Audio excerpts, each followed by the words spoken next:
Assalamualaikum semuanya. Saya Devinta Nirmala. Saya akan menjelaskan kepada kalian semua tentang perekonomian Islam di masa pandemi COVID-19 yang akan berkesinambungan dengan visi misi Universitas Islam Majapahit. Saya akan menjelaskan tentang perekonomian Islam sebelum datangnya Islam sampai sekarang.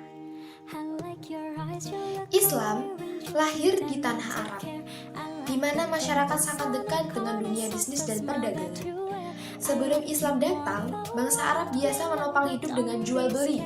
Pasalnya, mereka tak memiliki sumber daya alam yang dapat dikelola untuk memenuhi kebutuhan mereka. Sebagian besar tanah Arab merupakan kawasan tandus dan gersang. Mereka tak dapat mengelola pertanian kecuali di beberapa kawasan kecil yang lahannya subur. Semenanjung Arab telah dikenal baik bangsa Yunani dan Romawi karena lokasinya berada di jalur perdagangan mereka menuju India dan Cina. Penduduk semenanjung Arab merupakan para pedagang perantara di laut-laut selatan, seperti halnya bangsa Mediterania. Lalu bagaimana dengan kondisi dua kota suci sebelum datangnya Islam, baik Mekah maupun Madinah? Keduanya menjadi kota perdagangan yang makmur. Keduanya merupakan jalur perdagangan rempah-rempah dari selatan ke utara. Bahkan, jauh sebelum dilintasi jalur rempah-rempah, Mekah telah lama menjadi tempat persinggahan perjalanan dagang dari Ma'rib ke Gaza. Masyarakat Mekah yang progresif dan memiliki naluri dagang berhasil mengubah kota tersebut menjadi pusat kemakmuran. Kemakmuran tersebut terjadi terutama saat Mekah dipimpin oleh kabilah Quraisy, nenek moyang Rasulullah SAW. Begitu pula dengan Madinah, Yasrib, nama kuno Madinah, merupakan kota penghubung jalur perdagangan antara Yaman dan Suriah. Suburnya pohon kurma yang tumbuh di sana membuat kota tersebut makin terkenal. Saya akan menjelaskan kepada kalian semua tentang perekonomian Islam di masa pandemi COVID-19 yang akan berkesinambungan dengan visi misi Universitas Islam Majapahit. Misi yang pertama dari Universitas Islam Majapahit adalah membangun infrastruktur pendidikan dan yang bercirikan budaya Majapahit dan Islam. COVID-19 ini banyak mahasiswa yang merasa keberatan dengan pembayaran per semester di Universitas Islam Majapahit. Kenapa merasa keberatan? Karena orang tua mereka dan mungkin mereka yang sudah bekerja juga kehilangan pekerjaannya. Banyak sekali yang kehilangan pekerjaannya karena dengan adanya PHK, dengan pemberhentian tenaga kerja, dengan pengurangan tenaga kerja itu bisa membuat perekonomian kita semakin menurun drastis. Jadi pemasukan untuk pembayaran di per semester di Universitas Islam Majapahit juga akan terhambat. Jadi, kalau untuk membangun infrastruktur pendidikan yang bercirikan budaya Majapahit dan Islam itu juga akan menghambat.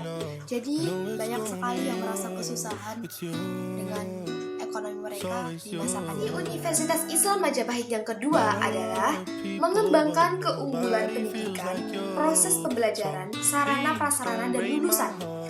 Jadi, karena adanya COVID-19 ini, pembelajaran, proses belajar mengajar di Universitas Islam Majapahit menjadi tertunda, terhambat juga. Jadi 1 bulan itu tidak boleh full tatap muka atau luring. Jadi semuanya juga digantikan dengan daring, dengan via internet di rumah, via jarak jauh. Jadi sangat menghambat dan sangat menyusahkan bagi masyarakat, bagi mahasiswa yang rumahnya jauh dari tower, jauh dari sinyal yang kuat, itu sangat menyusahkan. Namun pihak UNIF juga tidak berpangku tangan saja. Pihak UNIF memberikan bantuan kuota untuk mahasiswanya. Jadi untuk ibu-ibu atau bapak-bapaknya, orang tua mereka atau mereka sendiri yang sudah bekerja tidak perlu membayar atau mengeluarkan biaya lagi untuk membeli kuota tersebut. Jadi sudah ada disediakan oleh pihak UNIF itu sendiri. Memang sangat susah juga untuk belajar via daring dari Zoom, Google Meet atau apa lain sebagainya. Tapi memang kita harus tetap mematuhi protokol kesehatan agar kita tetap bisa menjaga diri kita. Visi misi Universitas Islam Majapahit yang ketiga adalah menghasilkan kinerja Tridharma perguruan tinggi yang berkontribusi terhadap kemajuan peradaban dan kelestarian kehidupan. Dengan kemajuan peradaban dalam Islam dan kelestarian kehidupan yang saya tangkap di sini ialah dengan memberikan santunan kepada anak yatim, kepada orang miskin, dan orang-orang yang tidak mampu. Dengan adanya misi Universitas Islam Majapahit yang ketiga ini adalah bertujuan untuk melestarikan kehidupan bermasyarakat. Namun, lagi-lagi dengan adanya COVID-19 ini menghambat seluruh aktivitas manusia untuk bersedekah, zakat, bahkan haji. Tapi tiap masalah pasti ada solusinya. Meskipun tidak dapat membayar zakat secara langsung, orang menjadikan masjid sebagai pusat baitul mal untuk masyarakat sekitarnya dan wajib didaftar sebagai unit pengumpulan zakat di bawah koordinasi organisasi pengelolaan zakat. Jamaah masjid tetap dapat digerakkan dengan membayar zakat secara online. Nah, jadi untuk tetap bersedekah tidak ada halangannya, karena di luar sana masih banyak yang membutuhkan bantuan kita. Saya berharap kalian memahami apa yang saya sampaikan. Mohon maaf bila ada salah kata. Wassalamualaikum warahmatullahi wabarakatuh semuanya.